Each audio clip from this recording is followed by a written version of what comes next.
The air does not just feel cold here, it feels sharp. It is a physical weight that presses against your chest, reminding you with every shallow breath that you were never supposed to stand on this ground. Imagine for a second that everything you know about the world, the GPS on your phone, the safety of a hospital, the comfort of a paved road, simply vanishes. You are standing at a coordinate that does not just feel remote, it feels like it belongs to another timeline.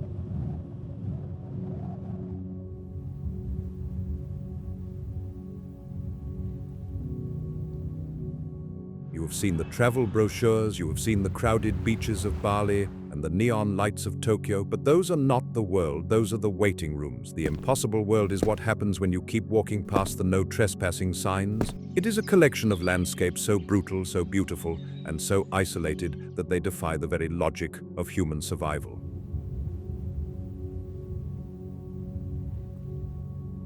In this journey, we are not just looking at scenery, we are tracking a force that turns water into stone and trees into monsters. We are going to places where the closest humans to you are not in the next town, but are literally orbiting the planet in the International Space Station. Places where, if you were to perish, the Earth would keep your body as a frozen or salted monument for 1,000 years.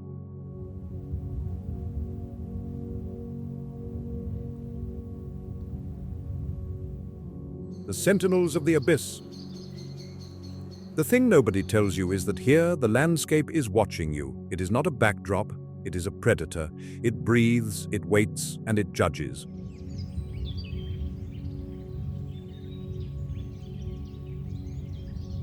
In the curated safety of the modern world, cities wrapped in concrete, air-conditioned bubbles and digital distractions, we have forgotten that the Earth was not made for us. We assume we are the protagonists of this planet, but we are merely guests, and uninvited ones at that. Buckle up, we are leaving the known world behind. We are stripping away the safety nets, the cell service,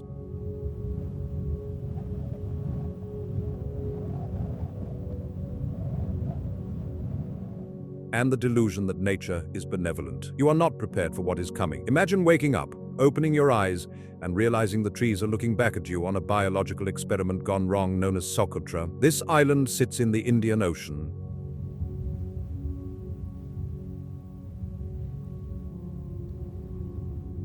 A tiny fragment of land that violently tore itself away from the African mainland some 6 million years ago. It drifted into isolation, carrying with it a DNA code that the rest of the planet deleted and forgot. It is an evolutionary life raft. Because of this splendid isolation,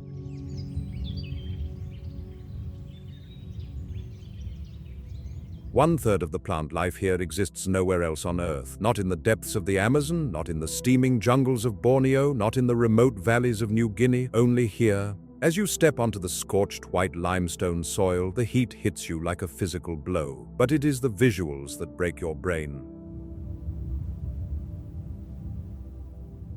You walk toward the dragon's blood tree, Dracena cinnabari.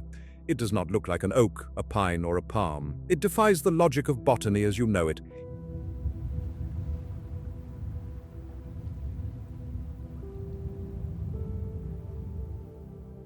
It looks like a giant hovering mushroom, or perhaps an umbrella that was turned inside out by a cosmic wind and frozen in time. Its canopy is a dense, impenetrable shield of green, supported by branches that weave a chaotic, intricate web of geometry against the sky.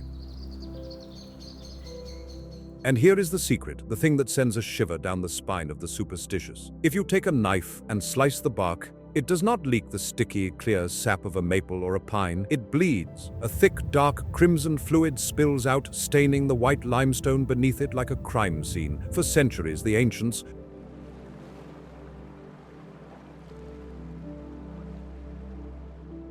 Roman mystics, Greek herbalists, and Arab traders believed this was the actual blood of dragons that had perished in combat with elephants at the dawn of time. They used it for magic, for medicine to clot wounds,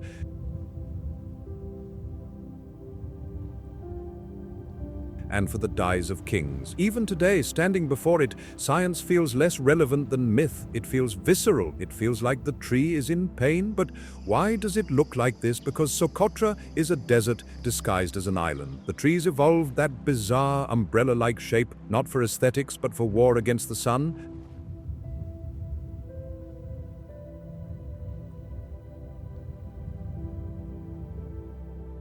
They are machines of survival. The dense canopy shades the roots to prevent evaporation, while the waxy leaves catch the morning mist rolling off the ocean.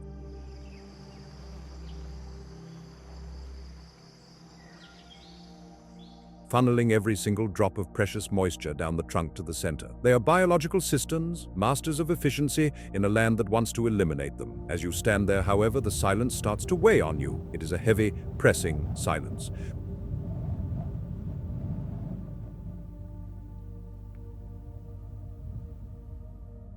Broken only by the sound of the wind hissing through the limestone crags. You are standing in the middle of the graveyard of ships. Socotra is not a paradise, it is a fortress. The monsoons here are so violent, so churning and apocalyptic,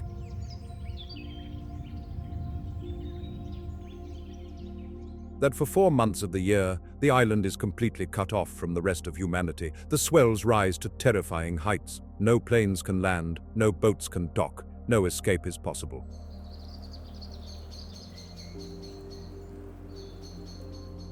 If you are here when the winds start, you are the island's prisoner. You belong to the rock. The geological violence continues beneath your feet. The limestone caves of Socotra stretch for miles, a honeycomb of darkness that riddles the island's foundation.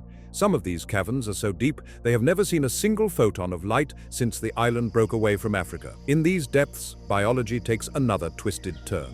There are rumors and records of species living in the eternal dark.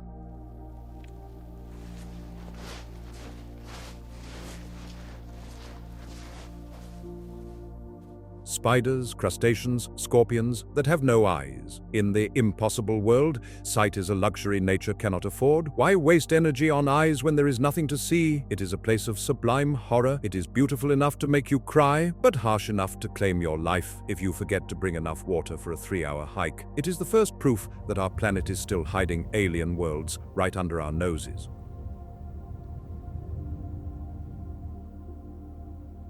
Places where the rules of the mainland do not apply. Leaving the alien flora and the blinding heat of the Indian Ocean behind, we travel south. We move from the heat of the biological glitch to the cold, crushing isolation of the bottom of the world. Look at a map of the Atlantic Ocean. Find the midpoint between South Africa and South America, a stretch of blue so vast it terrifies the mind. Now look for a speck, a pixel of dust on the map. This is Tristan da Cunha.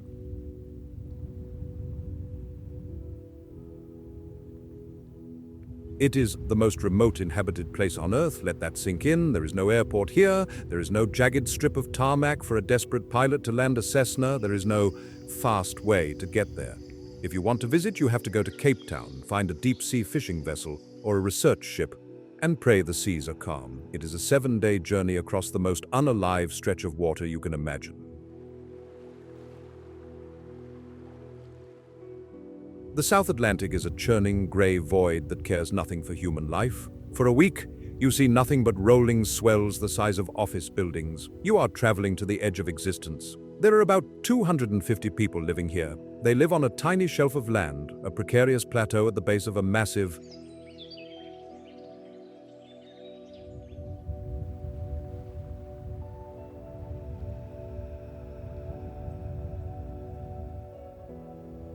.6,000-foot volcano that rises straight out of the sea. Think about that for a second. Your entire world is a rock in the middle of an infinite blue void. You are 1,500 miles from the nearest grocery store. You are 1,700 miles from the nearest hospital. The social dynamic is a pressure cooker. Everyone has the same 7 last names.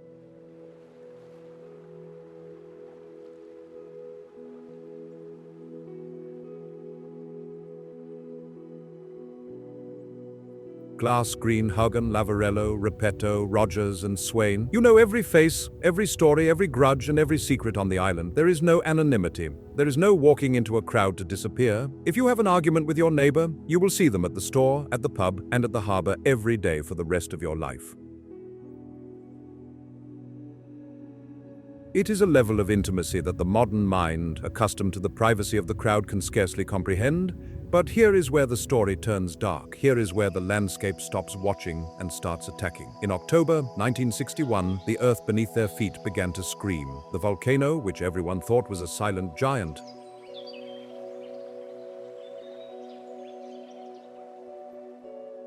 a dormant guardian of their solitude, woke up. It didn't explode instantly. It groaned, stone walls in the cottages cracked, doors wouldn't close, and then the ground opened up. A fissure erupted right next to the village of Edinburgh of the Seven Seas.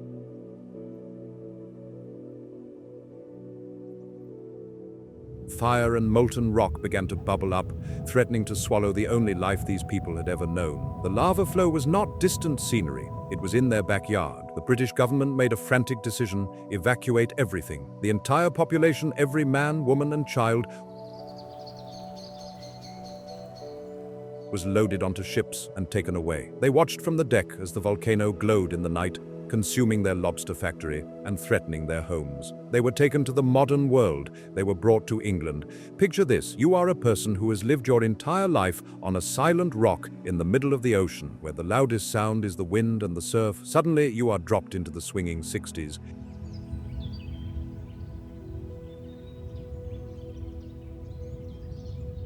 They saw cars for the first time. They saw television. They saw the massive, sprawling concrete jungles of cities. They experienced central heating, supermarkets with endless aisles of food, and the noise, the relentless grinding noise of industrial civilization. They were offered a life of comfort. They were offered jobs, council housing,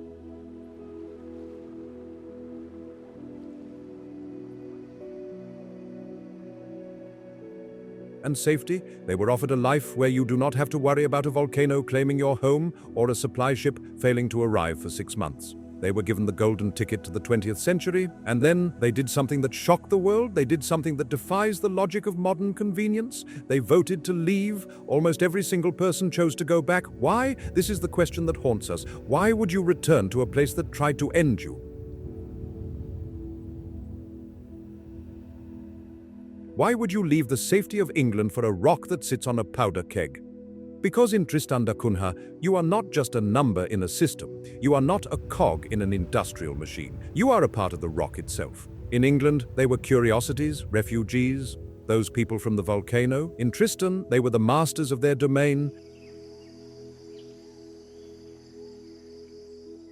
They realized that comfort is not the same thing as purpose. The modern world, with all its glitter and ease, felt hollow to them. It lacked the visceral connection to survival. To them, the impossible world is not a destination, it is a sanctuary. They missed the sound of the albatross, they missed the silence, they missed the dependency on one another. When they returned, they found their homes mostly intact, though the landscape had changed forever. The lava had cooled, creating new land, but the message was clear: you live here because I allow it. But do not be fooled by the romance of their return. The isolation here is a psychological grind that grates on the soul. It is not a holiday. When the winter storms hit, the waves are higher than the houses. The wind screams at hurricane force for days on end, rattling the windows, threatening to tear the roof off your world. Supplies run low.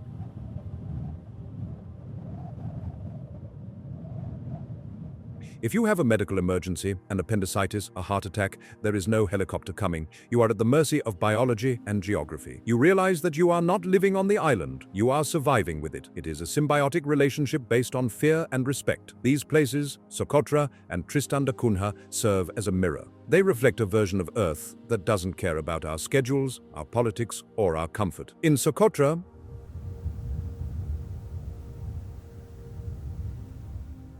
the trees bleed and the caves are blind, reminding us that life will mutate and twist into whatever shape is necessary to endure the heat. It is a lesson in resilience. It is a reminder that nature is an engineer of supreme creativity, and it does not need our approval to create monsters or miracles. In Tristan da Cunha, the lesson is about the human spirit.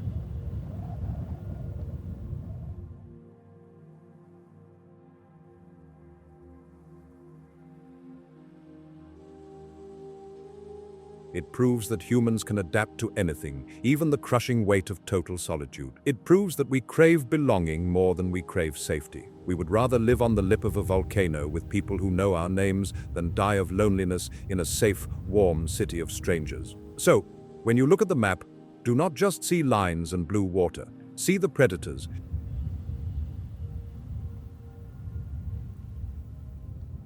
See the dragon's blood trees waiting for the mist. See the volcano in the South Atlantic, sleeping with one eye open. The landscape is watching. It has been here long before us.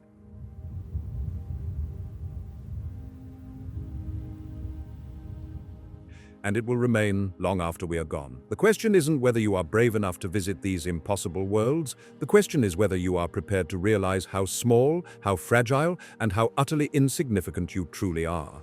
We live under a comforting illusion. We scroll through digital maps on glowing screens, zooming in on street corners in Tokyo, remote villages in the Amazon, and ice floes in Antarctica. We believe that because we can see the world from above,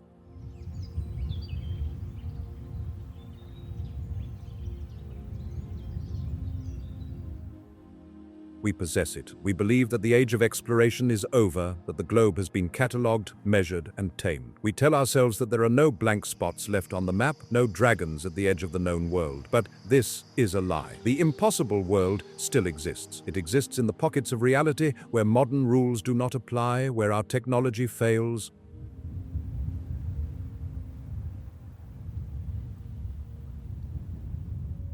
and where our presence is not just unwelcome, but fatal. It is a shadow geography, sitting right alongside our civilized one, hiding in plain sight. While some islands welcome you with garlands and resorts, and some oceans invite you with cruise ships and research vessels, there are forbidden coordinates where visitors never return. Two specific locations define this impossible world better than any others. One is a patch of land that rejects the flow of time.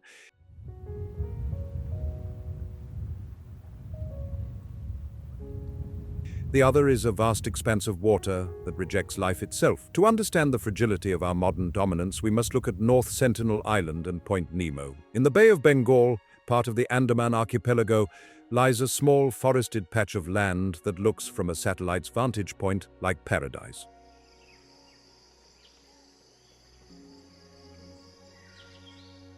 It is roughly the size of Manhattan, ringed by treacherous coral reefs and blindingly white sand. The water is a perfect crystalline turquoise. The canopy is a thick, lush green, unbroken by roads, buildings, or clearings. It appears to be the ideal, untouched getaway, but North Sentinel Island is the most dangerous place on Earth for a modern human to set foot. It is a fortress of antiquity,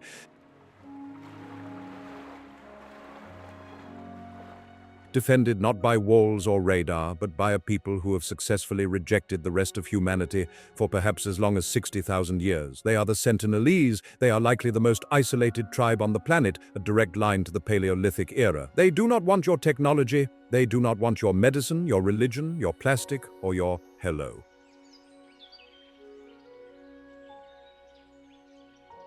To them, the outside world is not a place of wonder. It is a place of demons, enslavers, and death. Every time a boat gets too close, the men emerge from the dense tree line, their bodies painted, wielding bows and long iron-tipped spears.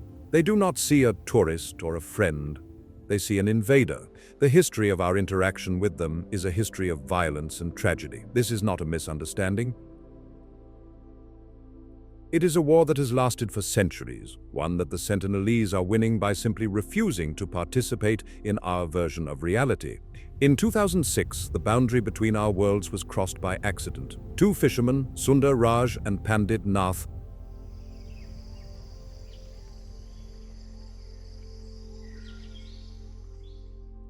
were poaching mud crabs in the waters around the island. They dropped their anchor and, exhausted from the work, fell asleep in their boat. Under the cover of darkness, the anchor failed. The currents, silent and deadly, drifted their small wooden vessel toward the shallow lagoon of North Sentinel. By the time the sun rose, they were within range. The fishermen were not explorers, they were just men trying to make a living.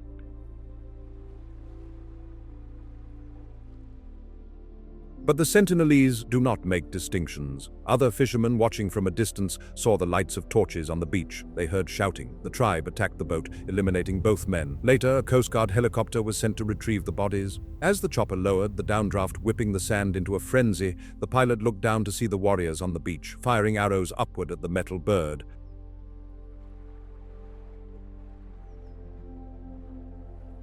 The bodies of the fishermen were seen buried in the sand, but the retrieval was aborted. The message was clear: you leave us alone or you die. But the tragedy of 2006 is just one chapter in a long saga of rejection. In 1981, a massive freighter called the Primrose, carrying chicken feed,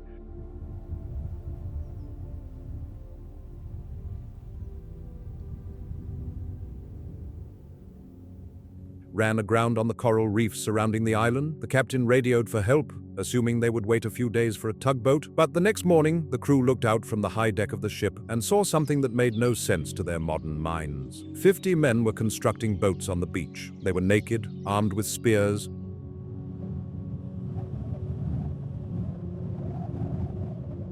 and preparing to board the stranded steel giant. The captain's distress calls shifted from logistical to frantic. He radioed for airdrops of weapons to defend his crew against a Stone Age assault. The crew grabbed pipes, flares, and axes, preparing for a siege against warriors who looked like they had stepped out of a history book. Fortunately for the crew,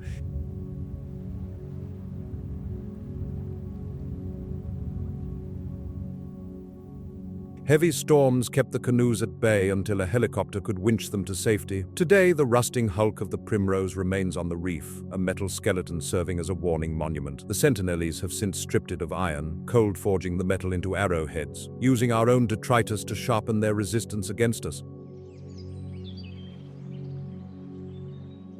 Most recently, in November 2018, a young American missionary named John Allen Chow attempted to breach the impossible world.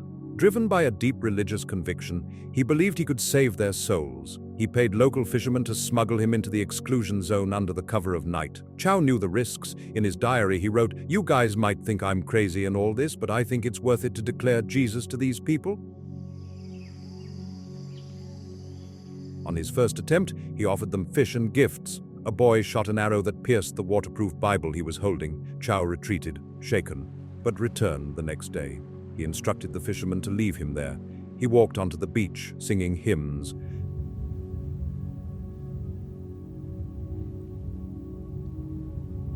The fishermen, watching from a distance as they motored away, saw the tribe drag his body across the sand with a rope tied around his neck. He did not make it past the tree line. His body was never recovered. The Indian government, adhering to a policy of eyes on, hands off, decided that retrieving him would only lead to more death, both for the retrievers and the tribe.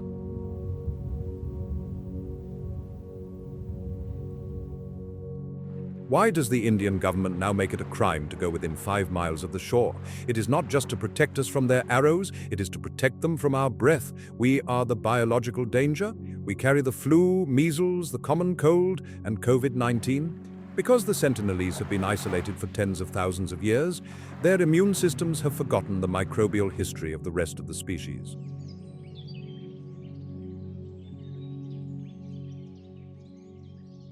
A single handshake, a single sneeze, could wipe out their entire civilization in weeks. We are walking biological weapons, yet there is a deeper mystery here that captivates us. How have they survived? They survived the 2004 tsunami, which devastated modern coastlines across the Indian Ocean. While we relied on sensors and satellites, the Sentinelese reportedly read the signs of the ocean and the birds, retreating to higher ground before the wave hit.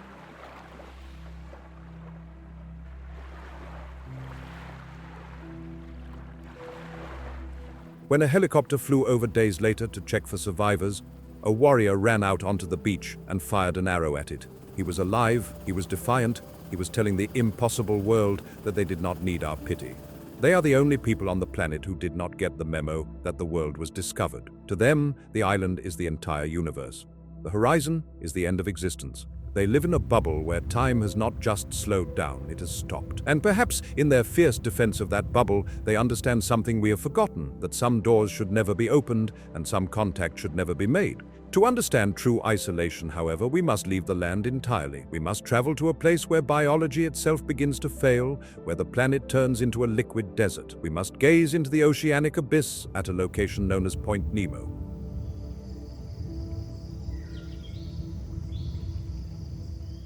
Point Nemo is not a place you can stand on, it is not an island. It is a set of coordinates in the South Pacific Ocean. 48 degrees, 52.6 minutes south, 123 degrees, 23.6 minutes west. It is officially known as the oceanic pole of inaccessibility. It is the precise spot on the globe that is furthest from any land in any direction. If you were to charter a boat and travel to Point Nemo, the journey would take weeks of navigating the roughest, emptiest seas on Earth. When you finally arrived, you would look around and see nothing but the heaving gray swell of the Pacific.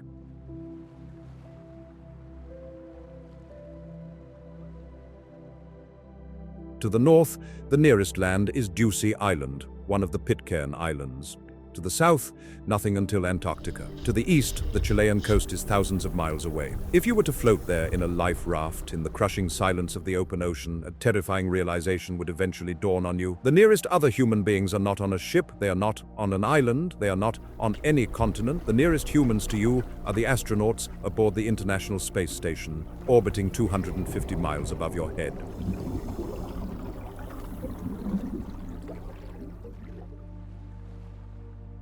You are closer to the vacuum of space than you are to the nearest grocery store. Point Nemo is a desert of water. It sits within the South Pacific Gyre, a massive rotating system of ocean currents. These currents act as a barrier, preventing nutrient-rich waters from flowing into the center.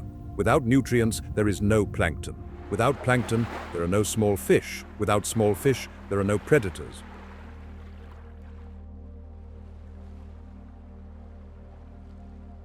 The water here is some of the clearest in the world, a stunning violet blue. But it is clear because it is dead, it is a biological void. However, it is what lies beneath the surface that marks Point Nemo as a capital of the impossible world. Because it is so incredibly remote, so devoid of shipping lanes and human life, the space agencies of the world, NASA, Roscosmos, ESA, use Point Nemo as a target. It is the ultimate dumping ground.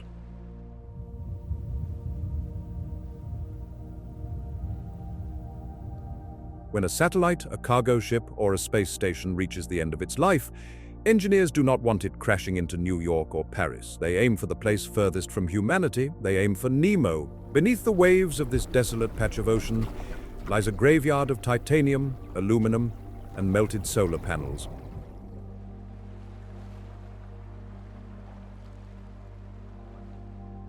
It is a cemetery of human ambition. More than 260 spacecraft are resting in the dark. Nearly 13,000 feet down on the abyssal plain, the Soviet space station Mir is there. After 15 years of orbiting the Earth, hosting cosmonauts and astronauts, making history, it was guided into the atmosphere in 2001. It broke apart in a blaze of fire across the sky, glowing like a meteor before its charred remains slammed into the Pacific. The Jules Verne ATV is there. Massive cargo haulers are there.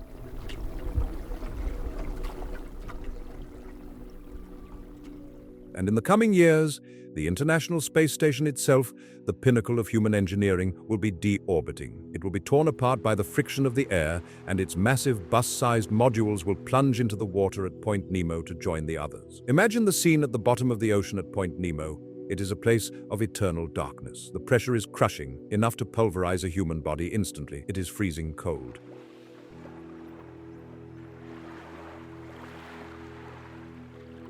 And there, scattered across the silt, are the twisted, recognizable shapes of our greatest technological achievements. Airlocks that once opened to the stars now lie half buried in mud. Control panels that once flashed with data from the cosmos are now rusting in the silence, visited only by sea cucumbers and deep-sea bacteria. It is a spacecraft graveyard, a hidden monument to the transient nature of our reach. We send our machines to the heavens, but eventually, gravity claims its debt, and we hide the evidence in the deepest, loneliest drawer the planet has.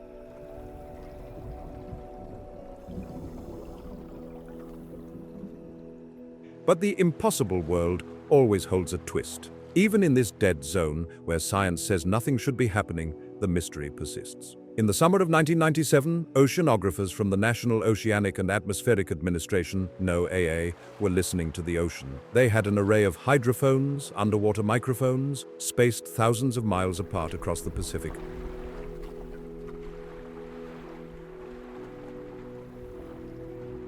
They were listening for volcanic activity or ice movement. Instead, they heard the bloop. It was a sound of immense power. It was ultra-low frequency, rising rapidly over about 1 minute. It was loud, louder than any biological sound ever recorded. It was detected by sensors nearly 3,000 miles apart. The scientists were baffled.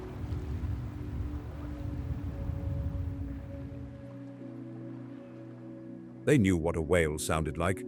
The blue whale is the loudest animal on Earth, but the bloop was far more powerful than a whale call. They knew what a submarine sounded like. They knew what underwater volcanoes sounded like. This fit none of those profiles. For years, the sound fueled the nightmares of those who look at the deep ocean with suspicion.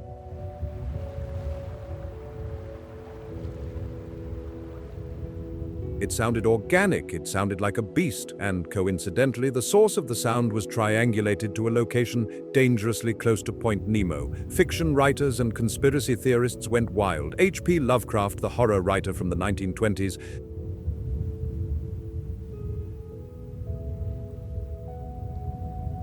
had famously located his sunken city of R'lyeh, home of the cosmic monster Cthulhu, at coordinates shockingly close to Point Nemo. He wrote of a sleeping god waiting in the deep. Now science had recorded a massive, unidentifiable sound emanating from that exact dead zone.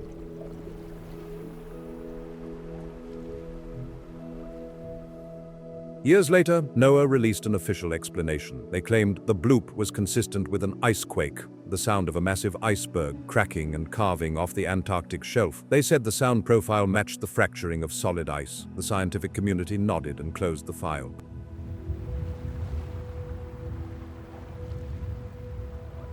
But in the impossible world, you learn that the official explanation is often just a psychological shield. It is a way to keep us from staring too long into the dark. While the icequake theory is plausible, it requires us to accept that a cracking glacier can mimic the organic frequency of a living thing so perfectly that it fooled experts for years.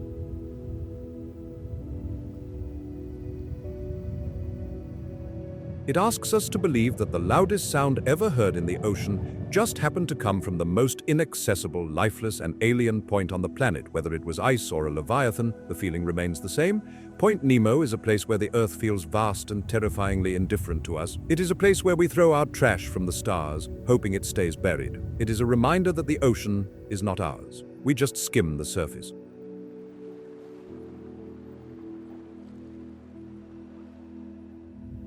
When we look at North Sentinel Island and Point Nemo side by side, a pattern emerges. They are the bookends of our limitations. North Sentinel Island represents the limit of our social conquest. It proves that we cannot force connection. Despite our internet, our global trade, and our shared culture, there is a pocket of humanity that violently rejects the gift of progress.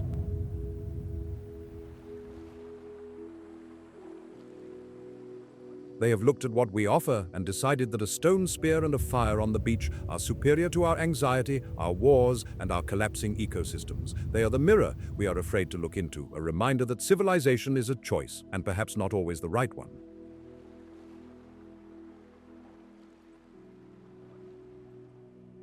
Point Nemo represents the limit of our physical conquest. It proves that we cannot tame the environment. We can fly over it, we can drop junk into it, but we cannot inhabit it. It is a void that swallows our most advanced machines and digests them into rust.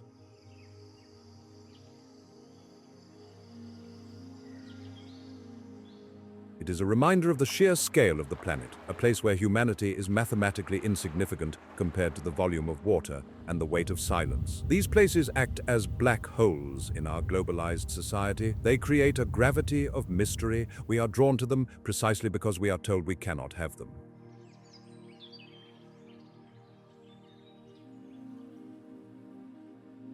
We possess the entire world, every Starbucks, every mountain peak, every desert road, but we cannot have the little green island, and we cannot have the silent blue center of the ocean. So we create stories. We call the Sentinelese savages or guardians. We call Point Nemo a graveyard or a monster's lair.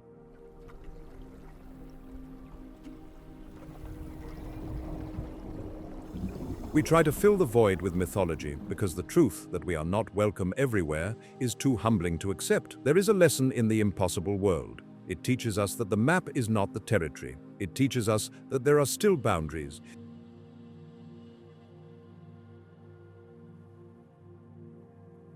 In an age where we feel entitled to know everything, see everything, and go anywhere, North Sentinel and Point Nemo stand as giant stop signs. They warn us that some mysteries are not meant to be solved. Some shores are not meant to be walked upon. Some depths are not meant to be plumbed.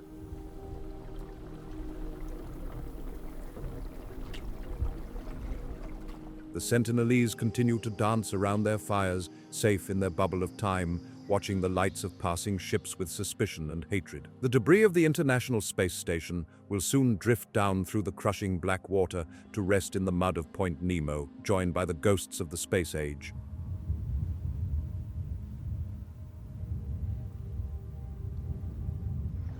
The bloop may happen again, or it may not. We remain on the outside, noses pressed against the glass, wondering what they know that we don't. We call them the impossible world because they defy our logic. But perhaps we are the anomaly. Perhaps the silence of the deep ocean and the isolation of the forest are the natural state of things.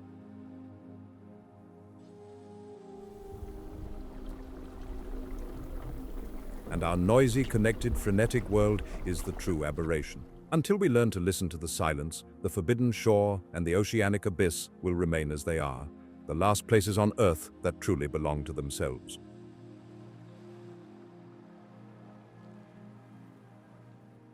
The furnace and the frost.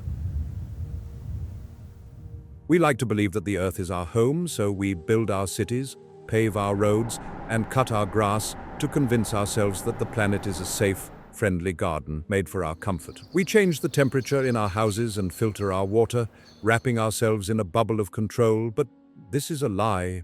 The comfort is just a trick and safety is just a temporary thing.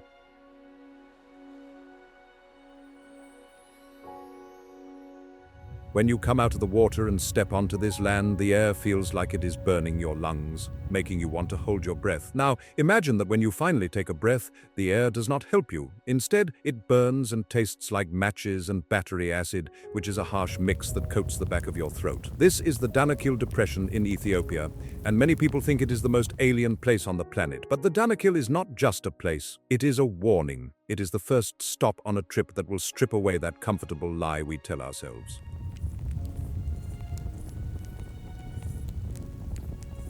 We are about to travel through the impossible world, which is a collection of places so extreme and wild that they break the rules of biology. These are places where the rules of survival are totally different, and the land is not just a background, but an enemy. From the burning heat of Africa to the deep silence of the frozen north, we are going to walk the fine line of what human beings can actually survive.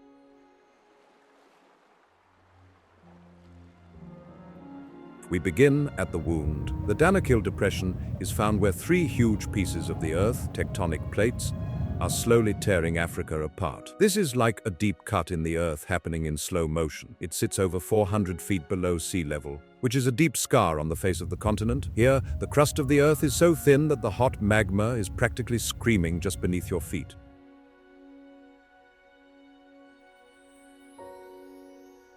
You can feel the shaking, a low hum that travels up through your boots and settles in your bones. As you look across the horizon, you see the Dalol volcano, but you should forget everything you know about volcanoes.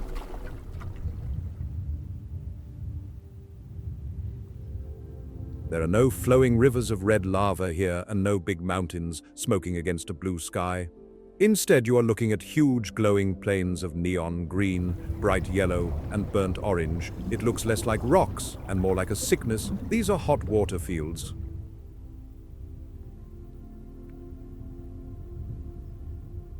Where the water bubbling up from the ground is a thick mix of salt, sulfur, and iron. It is boiling, it is poisonous, and it creates a land that looks like a painting by a madman who has only seen colors in a bad dream. You see those bright green pools? They look like tropical swimming holes, inviting and cool.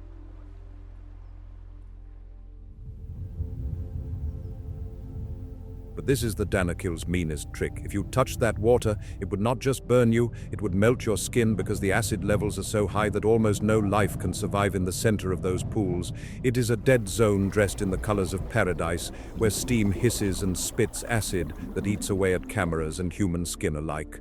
But here is the impossible part.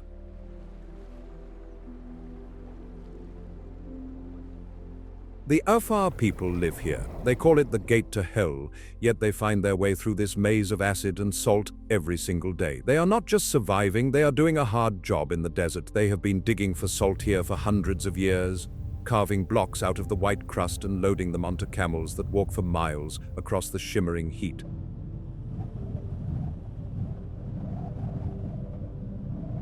Watch them work. They swing axes in heat that regularly hits 120 degrees, and the ground is even hotter. They do not have air conditioning or brakes like we do. They live in a constant struggle with a land that wants to eliminate them.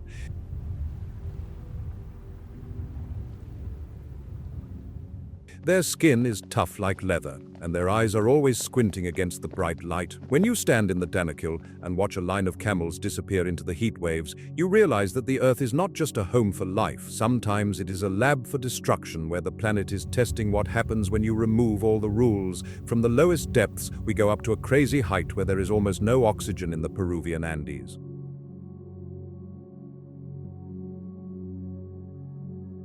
Deep in the mountains, tucked against a massive glacier called Anania, sits La Rinconada. At 16,700 feet, it is the highest town on Earth where people live all year round. To understand that, this is higher than the tallest peak in the Alps and higher than the camps climbers use on Everest. Most humans start to feel sick at 10,000 feet because of altitude sickness, which brings headaches and nausea.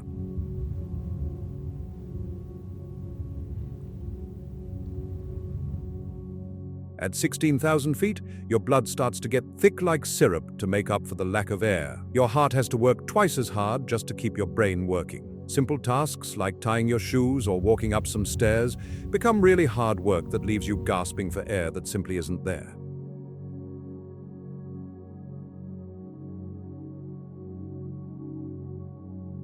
But there are 50,000 people living here. Why would anyone choose to live in a place where the air tries to choke you with every breath? Because the mountain is made of gold. La Rinconada is a town built on need and luck. It is a messy town of metal shacks clinging to the frozen ground.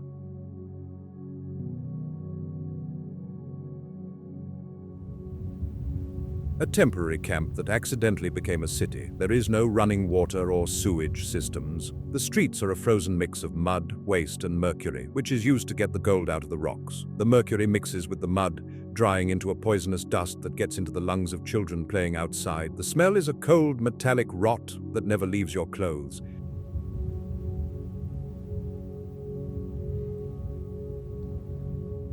The impossible part of La Rinconada is not just the height, it is the way they work. Most miners work under a system that is like a cruel lottery. They work for 30 days for free, and on the 31st day they are allowed to take as much rock as they can carry on their shoulders. If that rock has gold in it, they are rich, but if it is just rock, they have worked a month for nothing.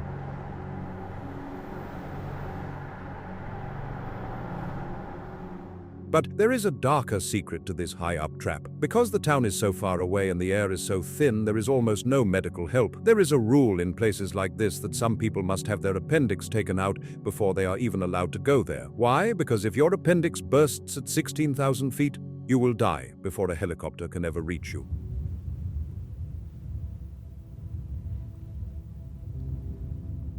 In La Rinconada, you see the true face of the impossible world, which is not just about nature, but about what humans are willing to go through to pull a shiny metal out of a frozen mountain. If the lack of air does not eliminate you, the crushing grip of the world's coldest town might. We leave the thin air of the mountains and go down into the heavy, frozen silence of Siberia to a village called Oymyakon.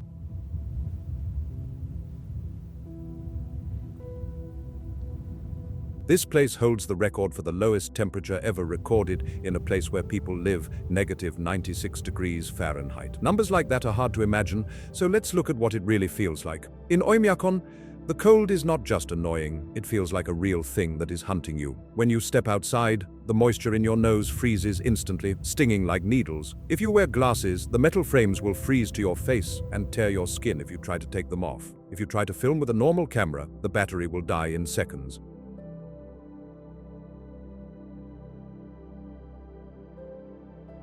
And the inside parts will crack as the oil turns to stone. The people who live here defy logic. They do not eat vegetables because nothing grows in the frozen ground, which has been frozen solid for hundreds of feet down for a very long time. Their diet is almost entirely frozen raw fish, reindeer meat, and cubes of horse blood. It is a high-energy diet to keep their bodies warm against the frost. But let us talk about how hard it is to survive here.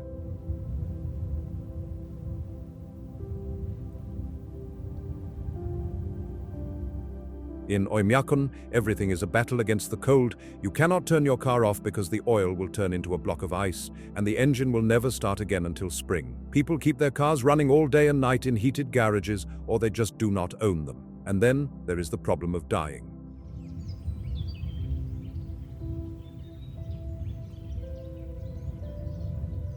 When someone passes away in Oymyakon, burying them is a huge job. You cannot dig a grave in frozen ground because it is harder than concrete. To bury someone, the community has to light big fires on the ground for several days to melt a few inches of dirt. They light a fire, dig a little, light another fire, and repeat.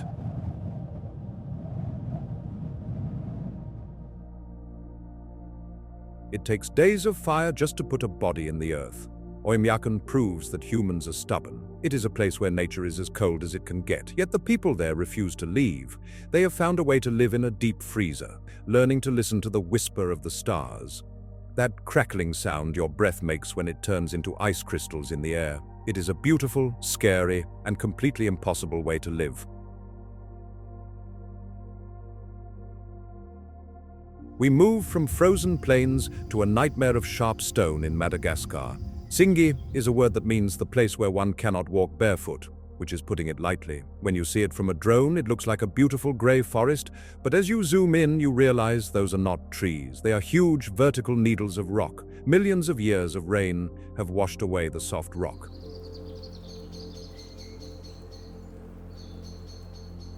Leaving behind razor-sharp peaks. These are not blunt rocks. They are like knives. To cross the Singi, you have to wear thick gloves and use safety ropes, because one slip does not just mean a bruise, it means getting cut badly by the rock. It is a fortress that is almost impossible to enter. Because it is so hard to travel through, the Singi has become a safe place for animals.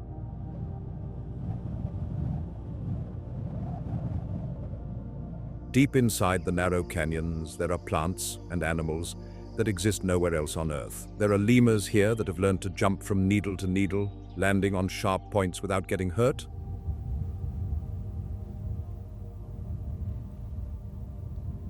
The Singi is a reminder that the Earth knows how to protect its secrets by building a wall of knives around them.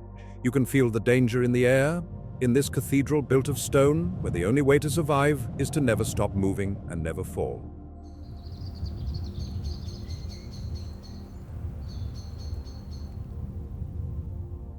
The Earth's forgotten edges.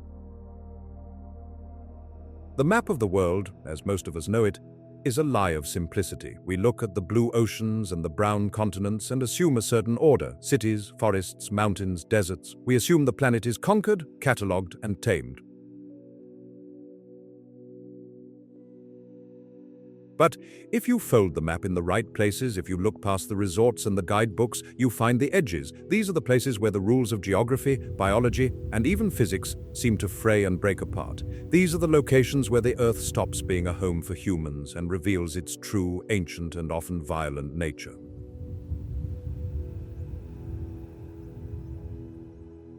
We are embarking on a journey to these forgotten corners. This is not a vacation, it is an expedition into the surreal. From the blinding white elevations of the Andes to the rusted shores of Africa, we will witness the planet dreaming in feverish colors and terrifying scales.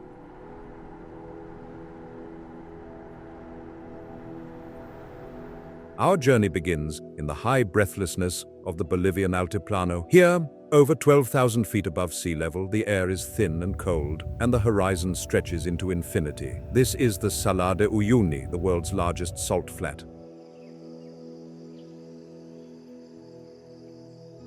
It is the expanse of white so absolute, so blindingly pure, that it feels like an error in the simulation of reality. Spanning over 4,000 square miles, this crust of solid salt sits high in the mountains, a remnant of prehistoric lakes that evaporated eons ago, leaving behind a desert of crystals.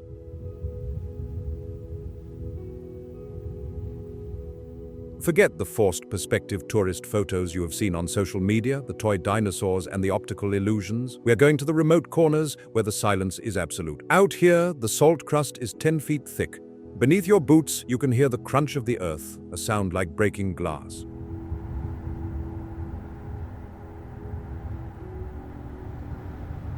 Beneath that crust lies a briny, lithium-rich ocean, the battery power for the world's future, hidden in the dark. In certain places, underground springs bubble up through the white floor, creating ojos del salar, or eyes of the salt, cold, bubbling vents that look as if the earth is breathing. The transformation of this landscape during the rainy season is nothing short of miraculous. When a thin layer of rain covers the salt, it ceases to be a desert and becomes the largest mirror on the planet. The water sits perfectly still, undisturbed by the absorption of the ground. It is so perfectly flat that satellites orbiting in the vacuum of space use this grid to calibrate their altimeters.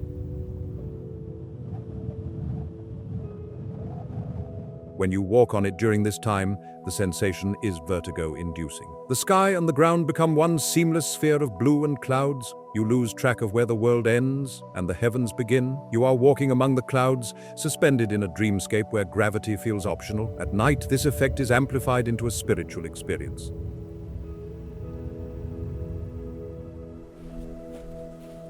The Milky Way reflects perfectly under your feet. You are no longer standing on Earth looking up at the stars. You are floating inside the galaxy, surrounded by the cosmos on all sides, drifting through the dark void. But there is a danger here too, hidden in the beauty. The salt is aggressive. It sucks the moisture out of your skin within minutes, leaving your lips cracked and bleeding. The sun, reflecting off the white ground with the intensity of a laser, will burn your retinas if you are not careful. This is a hostile beauty. In the middle of this white emptiness, you find islands, rocky outcrops like Isla Inkawasi covered in giant cacti, Trichocereus pasacana, that stand over 30 feet tall.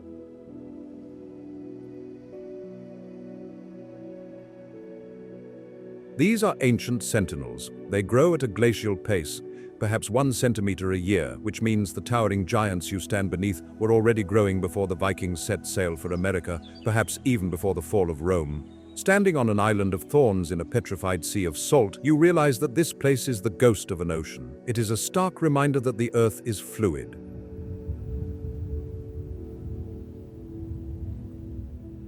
That it can take a massive, life-giving sea and boil it down into a silent desert of crystals. Nearby, the train graveyard adds to the sense of apocalypse. Massive steam locomotives from the 19th century, abandoned by British mining companies, rusting into skeletons against the white horizon, corroded by the salty winds, looking like the wreckage of a fallen civilization. The buried paradise, Montserrat. We shift our gaze from the blinding white to the suffocating gray. We travel to the Caribbean, a region usually associated with turquoise waters, rum cocktails, and vibrant life. But on the island of Montserrat, there is a place where time stopped violently in the late 1990s. This pear-shaped island was once a playground for the rich and famous, a lush paradise where George Martin established AIR studios, hosting rock royalty like the Rolling Stones and Elton John. But the earth here is restless.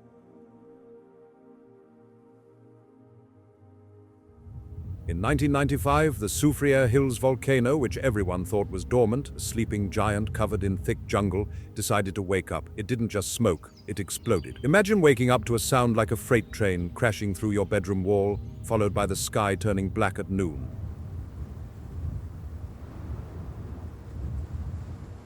The mountain collapsed, sending pyroclastic flows, superheated clouds of gas, ash, and rock, moving at 100 miles per hour, barreling down the slopes. These flows do not flow like water. They obliterate like a nuclear blast.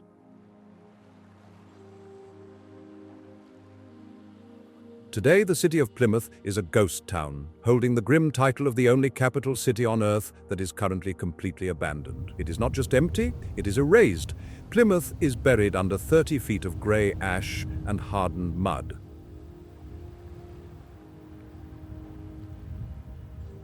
When you approach the exclusion zone, the tropical colors fade into a monochromatic nightmare. It is a modern version of Pompeii, but with a terrifying twist. The danger hasn't passed. The volcano is still active, watching over the devastation it caused. Its smokes and rumbles, a constant reminder that the earth is volatile.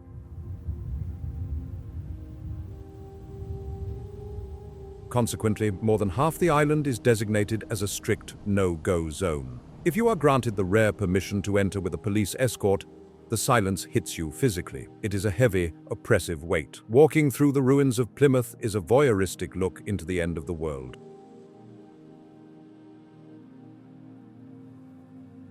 You can walk through the upper floors of Victorian-era hotels, where the front desk and the lobby are now deep underground, swallowed by the earth. You step directly from the street onto a third-floor balcony. Inside offices, papers are still on desks, covered in a thick layer of dust. In schools, textbooks remain open to the page where the lesson ended. You can see the rusting skeletons of cars sticking out of the mud like fossilized beasts, their drivers long gone.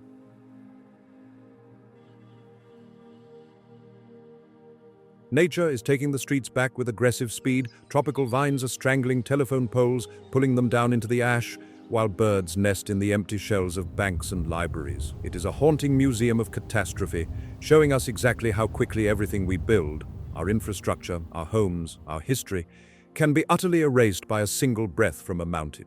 The gray dust coats everything.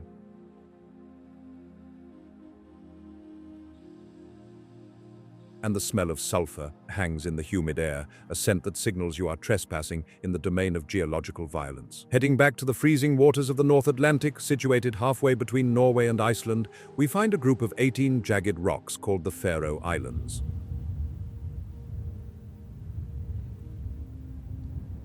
If Iceland is known as a land of fire, the Faroes are the land of gravity. Everything here is vertical, the landscape refuses to be flat, the cliffs rise thousands of feet right out of the rough, churning black ocean, looking like the giant, jagged teeth of some submerged leviathan biting at the sky. The geology here is layered basalt.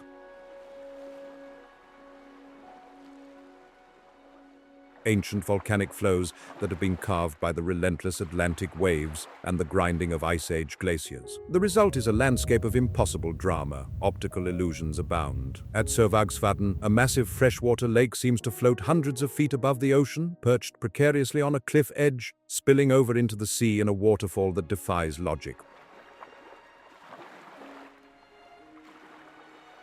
The people who live here have survived for 1,000 years by living on the sheer edge of these cliffs. It is a hard, vertical existence. In the old days, before the modern tunnels that now bore through the mountains like wormholes, survival meant climbing down faces of rock that dropped straight into the sea. Men would rappel down, suspended only by ropes made of twisted bird feathers or wool.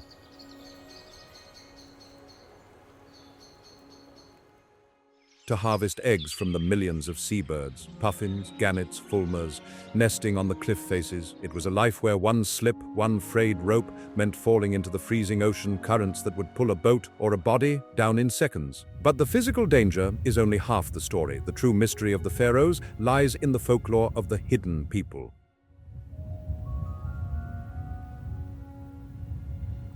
Huldufolk. These aren't just fairy tales to the locals. They are part of the psychological landscape. The locals respect them as invisible neighbors who live inside the boulders and mounds. Even in the 21st century, modern construction projects and roads have been diverted to avoid moving specific boulders believed to be homes of the hidden people.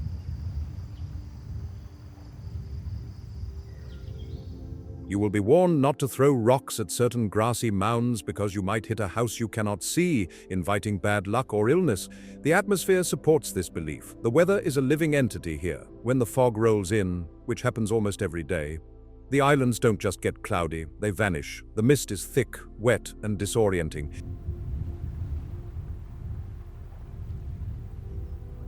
You can be standing on a mountain road, and 5 seconds later, the world is gone, swallowed by a grey cloud that dampens all sound. It is a place where the land actively hides from you, playing a deadly game of hide-and-seek where losing your way could mean walking off the edge of a 2,000-foot cliff. The grass on the roofs of the small black timber houses turns a vibrant electric green in the summer, making the homes look like they are growing out of the earth itself, hiding from the storms.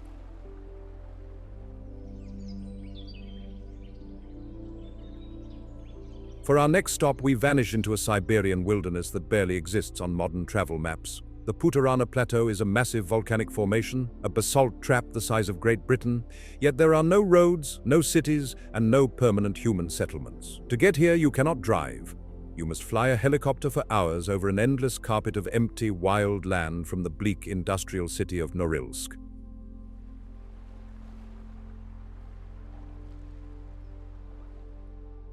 This is often called the Land of 10,000 Lakes, but the geography is even stranger than the water. The plateau was formed by the Siberian Traps event, one of the largest volcanic events in Earth's history, which is linked to the Great Dying Extinction millions of years ago.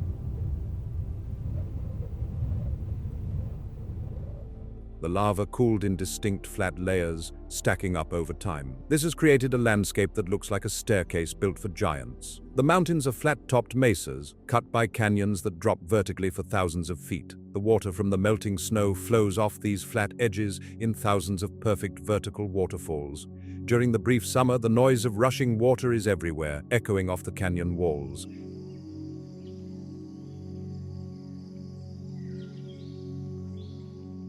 It is one of the last truly wild places on Earth. Here, you find the Putarana snow sheep, an animal that has evolved to live nowhere else, navigating these impossible ledges with defied gravity. The water in the lakes is so pure and devoid of pollution, essentially distilled water, that you can drink straight from the surface without a filter.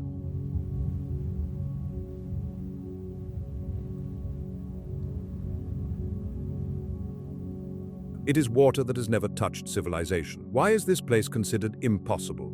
It is the sheer scale of the isolation. In winter, temperatures drop to -40 degrees and the waterfalls freeze into massive curtains of blue ice.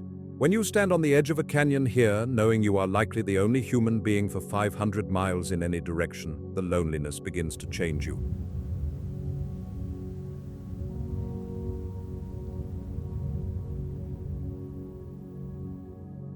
The silence is not peaceful.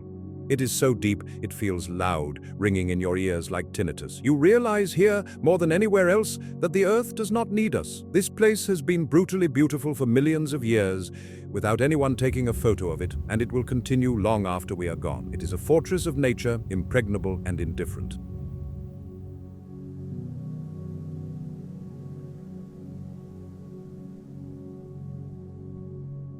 Next, we travel to the desolate shores of Namibia, to a place sailors once whispered about with dread, the Skeleton Coast. Portuguese navigators called this the Gates of Hell, and for good reason. This is a geological war zone, where the freezing cold Benguela current of the Atlantic Ocean smashes directly into the burning hot sands of the Namib Desert. This clash of temperatures creates a violent atmospheric reaction. A thick, blinding fog sits heavily on the water for much of the year. For centuries, this fog has blinded captains, driving their ships hopelessly onto the shifting sandbanks.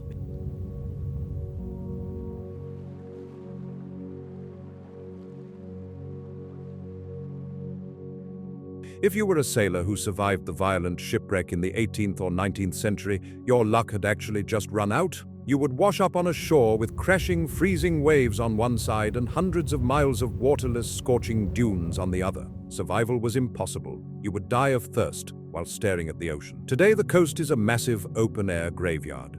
It is covered in the rusting skeletons of steel ships that have been pushed inland by the relentless power of the ocean and the shifting sands.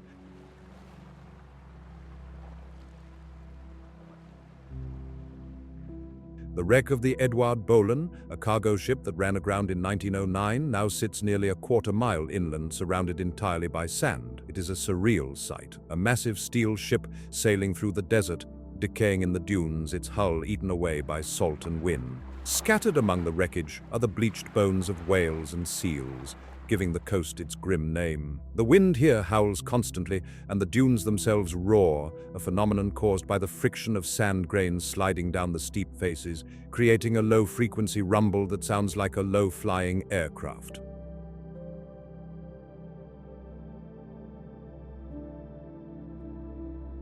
But the strangest sight on the Skeleton Coast is the life that manages to survive here. It is one of the only places on Earth where you can see lions walking on the beach, hunting seals in the surf. Hyenas prowl the tide line looking for carrion. You can watch desert-adapted elephants sliding down sand dunes toward the ocean, their massive feet adapted to walk on the soft sand.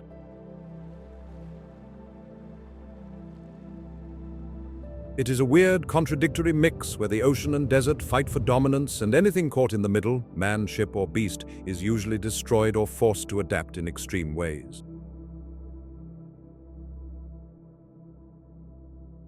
We move east to the Great Rift Valley of Tanzania to witness a body of water that defies the very concept of a life-giving lake, Lake Natron. This is the lake that turns animals to stone. The scenery is dominated by Ol Doinyo Lengai, the Mountain of God, an active volcano that spews a rare type of lava called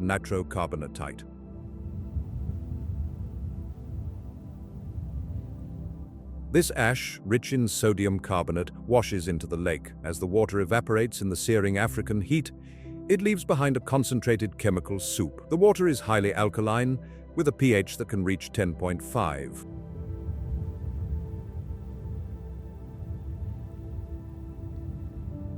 Almost as caustic as ammonia, it is so basic that it can chemically burn the skin and eyes of animals that aren't adapted to it. The water itself often glows a deep blood red or dark pink color. This isn't due to mud or iron, but to billions of cyanobacteria and haloarchaea, salt-loving microorganisms.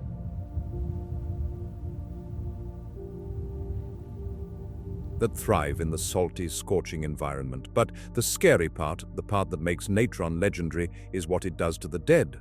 The sodium carbonate in the water acts as a preservative, almost exactly the same mixture the ancient Egyptians used for mummification, if a bird or a bat crashes into the water and dies.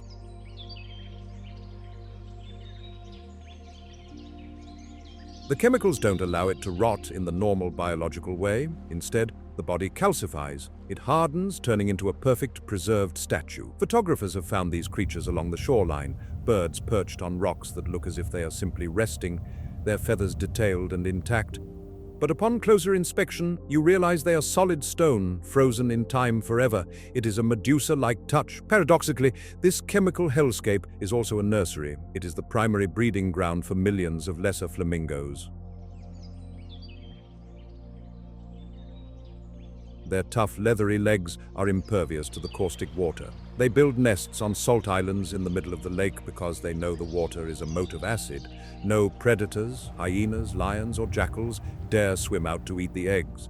It is a place of extreme duality, where death freezes life in salt and time, and where only the most specialized creatures can survive the beautiful, deadly chemistry.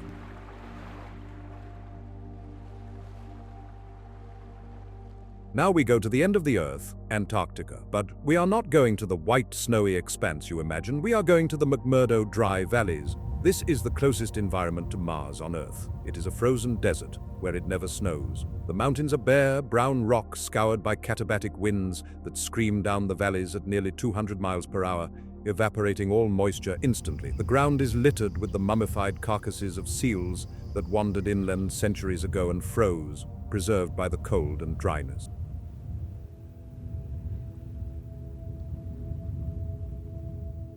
In the middle of this frozen brown desert, there is a glacier, the Taylor Glacier, that bleeds. A waterfall of bright red liquid pours out of a crack in the white ice, staining the glacier face and pooling in the frozen lake below. It is called Blood Falls.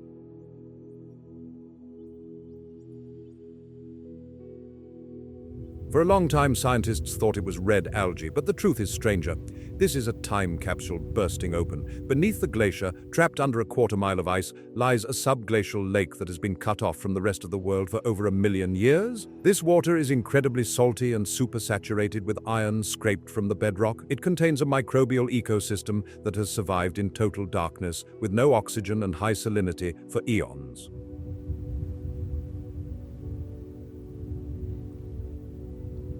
When a fissure opens in the glacier, this pressurized, iron-rich water is squeezed out. When it hits the air for the first time in 1 million years, the iron oxidizes instantly. It rusts. The water turns a violent red, looking exactly like blood pouring from a wound in the ice. It is a visceral, shocking sight against the pristine white of the glacier.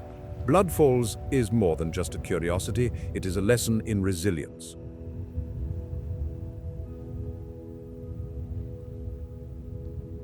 It shows us that life can survive even in the dark, cold belly of a glacier, feeding on rock and iron. It gives scientists hope that if life can survive here, perhaps it is hiding beneath the red dust of Mars or the icy crust of Jupiter's moon, Europa. From the salt mirrors of Bolivia to the bleeding ice of Antarctica, these places remind us that the Earth is not merely a backdrop for human history. It is a dynamic, aggressive, and mysterious entity.